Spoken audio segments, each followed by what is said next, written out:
Traders, bienvenidos a Break-Even. Hoy vamos a revisar el Nasdaq desde el gráfico diario para entender el panorama general y luego bajaremos al gráfico de 2 horas para detectar escenarios con sustento técnico y macro.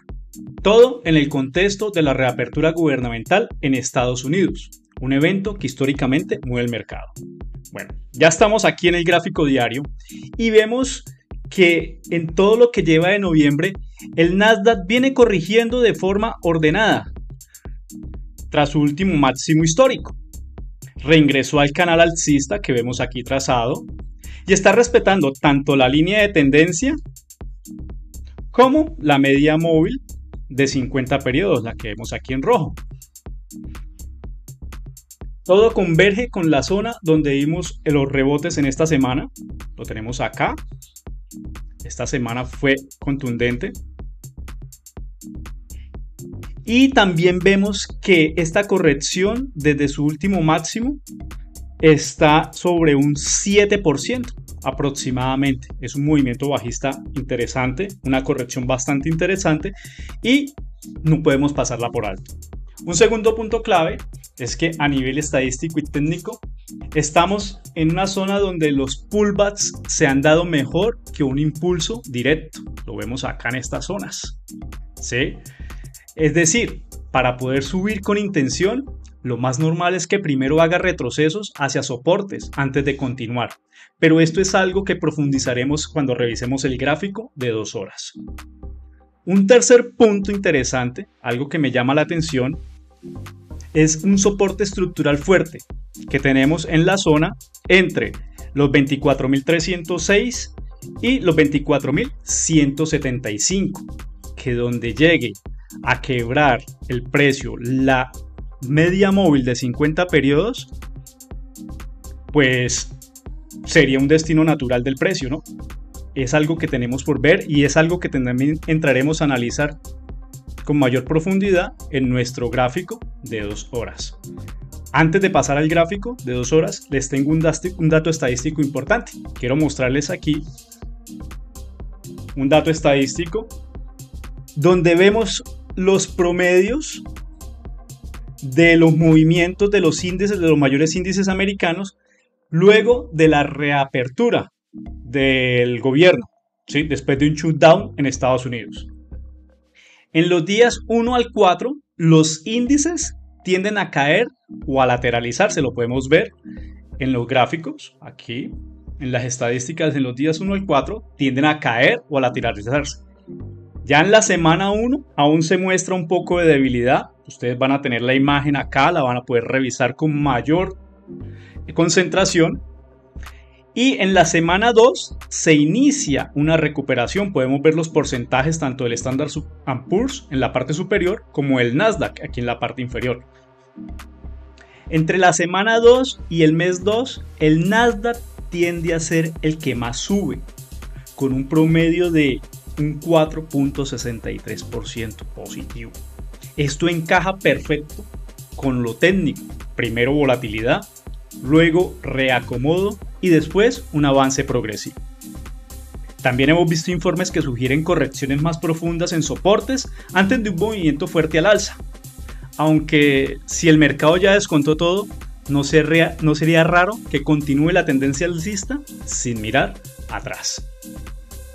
Interesante este dato, no lo dejen pasar.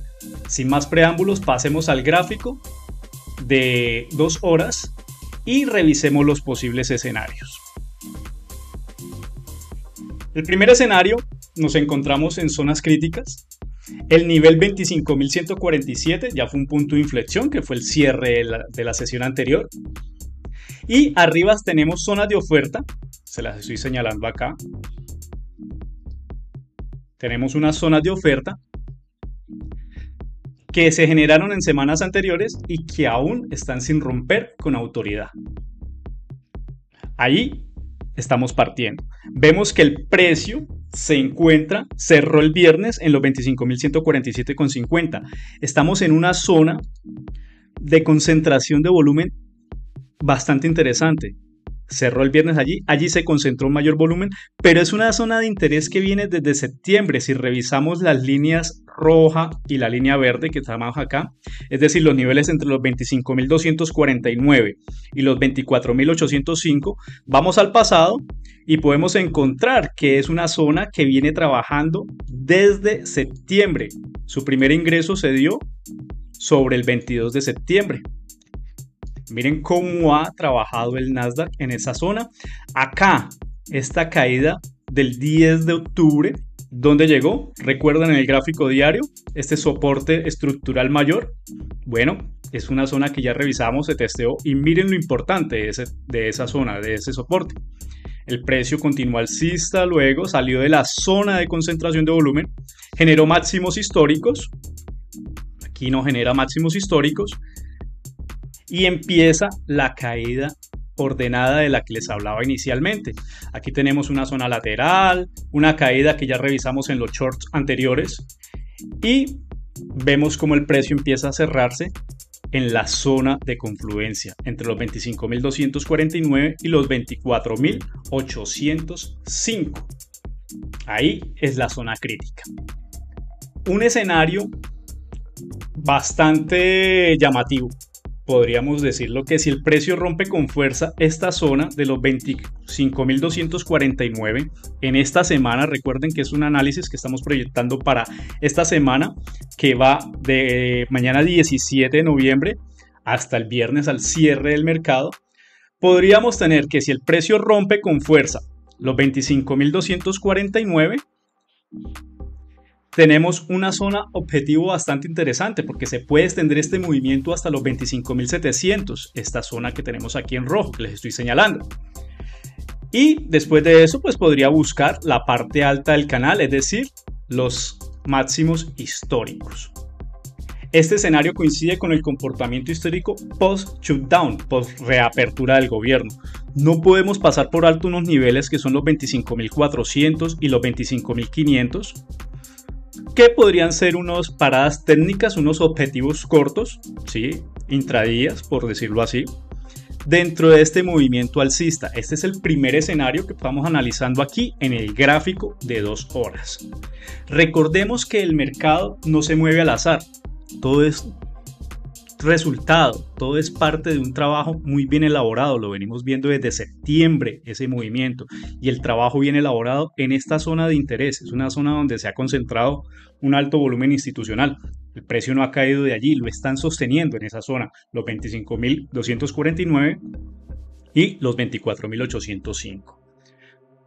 Otro escenario que tenemos aquí, un rango antes de definir una dirección. El Nasdaq podría mantenerse en una zona lateral, acumulando volumen antes de buscar una dirección clara. Esto tiene sentido con la volatilidad reciente, pero es algo que ya se vio con el retroceso de las primeras 2 semanas de noviembre. Ya vemos que el mercado bajó a la zona de interés que acabamos de hablar, ¿sí? Es una zona probablemente de acumulación, la está testeando, entonces es algo que ya está dándose, es algo que es un escenario que podría quedarse el mercado allí nuevamente, sí, es una de las opciones, pero vemos que es algo que ya como que está saliendo, está terminando, ya vino a buscar esa zona, quiere buscar la dirección, definir esa dirección y podría hacerlo esta semana. Es algo que podría hacer esta semana. Un tercer escenario es una profundización bajista. Si el precio reacciona por debajo del cierre del viernes, es decir, por debajo de los 25.147, tenemos una zona de demanda interesante acá, sobre los 24.943 y los 24.626. Podría ser un objetivo entrando en corto, interesante, antes de revisar la reacción a esta zona de demanda, porque puede que el precio baje y nos haga de inmediato un giro alcista para realizar la salida de los 25.249. Por otro lado, estamos hablando de profundización bajista. ¿Qué pasa si el precio no respeta esta zona?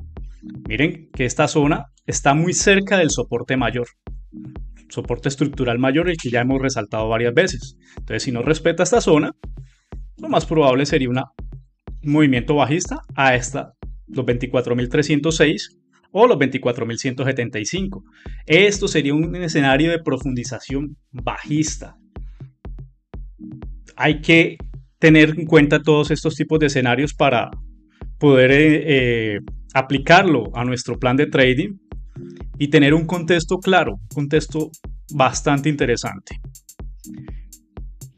En cuanto a mi conclusión personal, con lo que el precio está mostrando en los últimos 2 meses, viene septiembre, viene octubre, lo que ha corrido de noviembre, y con el contexto geopolítico reciente, es decir, la reapertura del gobierno de Estados Unidos, ya Trump firmó eso el jueves, entonces ya es un hecho esta reapertura. Mientras el precio respete la línea de tendencia en el gráfico diario, esta línea de tendencia, mientras el precio respete la EMA de 50 periodos, el panorama para lo que queda de noviembre es más alcista que bajista. Eso sí, vamos a tener volatilidad, pero es un panorama estadísticamente y probabilísticamente hablando, es un alto escenario. ¿Huele a rally navideño? Sí, huele a rally navideño. ¿Me puedo equivocar? Eso también es cierto. Pero eso no cambia nada. En trading se opera en base a probabilidades y contexto, no a certezas. Antes de cerrar, recuerden que este análisis no es un consejo de inversión. Es mi lectura basada en la acción del precio, estadísticas históricas y fundamentales. Si buscas análisis claros, sin emociones y con enfoque realista, únete a Break Even.